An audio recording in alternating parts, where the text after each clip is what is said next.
এই মুহূর্তে দাঁড়িয়ে আছি কিং জর্জ ফিফথ প্লেয়িং ফিল্ডের ভিতরে।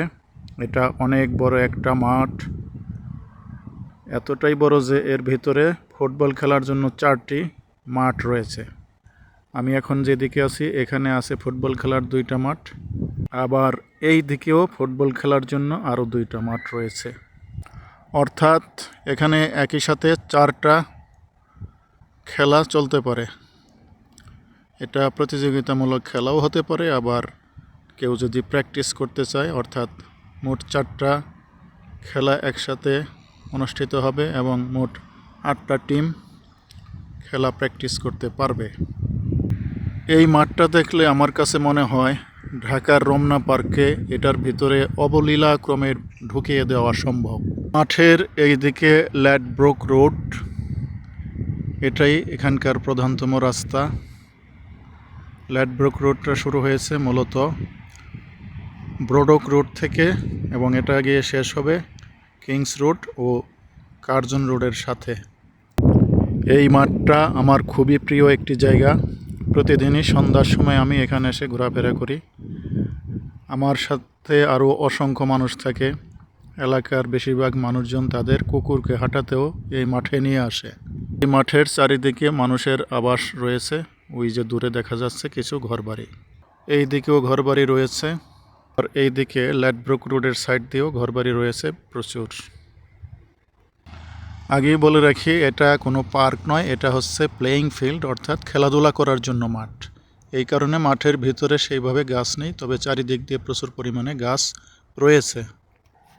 যুক্তরাজ্যের একটি বৈশিষ্ট্য আমি লক্ষ্য করেছি, সেটা হচ্ছে প্রতিটি আবাসিক এলাকার সাথেই এক বা একাধিক পার্ক থাকে এবং পার্কে শিশুদের খেলাধুলা করার জন্য পর্যাপ্ত সুযোগ সুবিধা থাকে। কিং জর্জ প্লেয়িং ফিল্ড যেহেতু মানুষজন ঘোরাফেরা করে, তারা টায়ার্ড হয়ে গেলে তাদের বসার জন্য একটু পরপর বেঞ্চ দেওয়া আছে।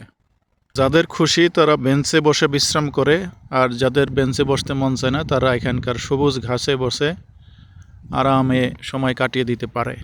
এখন যেহেতু দুপুরবেলা, প্রচুর রোদ উঠেছে, চারিদিকে ঝলমল করছে রোদে, দেখতে খুবই ভালো লাগছে। এত রোদ সচরাচর দেখা যায় না, কেননা ম্যানচেস্টার হচ্ছে বৃষ্টির শহর। কেউ কেউ বলে ম্যানচেস্টারের আরেক নাম হতে পারে রেইনচেস্টার। এখন প্রতিদিনই দিনের তাপমাত্রা কমে যাচ্ছে। আজকে এই মুহূর্তে তাপমাত্রা 12 ডিগ্রির একটু সামান্য উপরে আছে। আপনারা দেখতে পাচ্ছেন সামনে 2টি বেঞ্চ পাতা আছে এবং এখানে গাছ আছে। এই গাছগুলির পাতা খুব শীঘ্রই ঝরে যাবে, শীত আসছে, শীতকালে এই সমস্ত গাছের পাতা থাকবে না। সামনে সবুজ রঙের একটা সাইনবোর্ড দেখতে পাচ্ছেন এবং পিছনে দেখেন কতগুলি ইটের মতো পাথর দিয়ে রাখা আছে। এটা হচ্ছে একটা থিয়েটারটা আমরা একটু দেখে আসি। এটা হচ্ছে দ্য কিং জর্জ থিয়েটার। এই উঁচু জায়গাটি হচ্ছে মঞ্চ। এই মঞ্চে সচরাচর অনুষ্ঠান করা হয় এবং সামনে যে আসনগুলি দেখতে পাচ্ছেন এখানে বসে দর্শকরা অনুষ্ঠান উপভোগ করে। এই হচ্ছে কিং জর্জ থিয়েটারের দর্শকদের বসার আসনগুলো।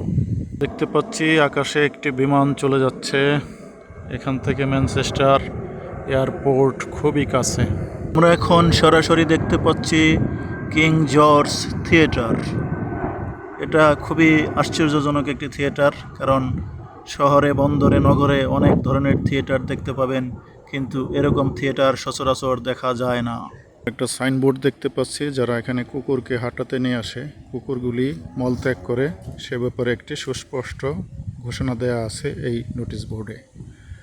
তার মেন কথা হচ্ছে, এখানে যদি কেউ কুকুরের ময়লা রেখে যায় তাহলে তার 1000 পাউন্ড জরিমানা হবে। রাস্তাঘাট কুকুর হাঁটাবে, সমস্যা নেই, কিন্তু কুকুরের মল নিজেই সংগ্রহ করে নিয়ে যেতে হবে। এটা হচ্ছে কিং জর্জ প্লেয়িং ফিল্ডের একপাশে শিশুদের খেলার জন্য শিশু পার্ক, অর্থাৎ চিলড্রেন প্লেয়িং পার্ক। এটা খুবই সুন্দর। এই মুহূর্তে যেহেতু স্কুলে ক্লাস চলছে তাই এখানে কেউ নেই। বিকালবেলা এখানে অসংখ্য ছেলে মেয়ে এবং তাদের অভিভাবকরা খেলাধুলা করতে আসবে।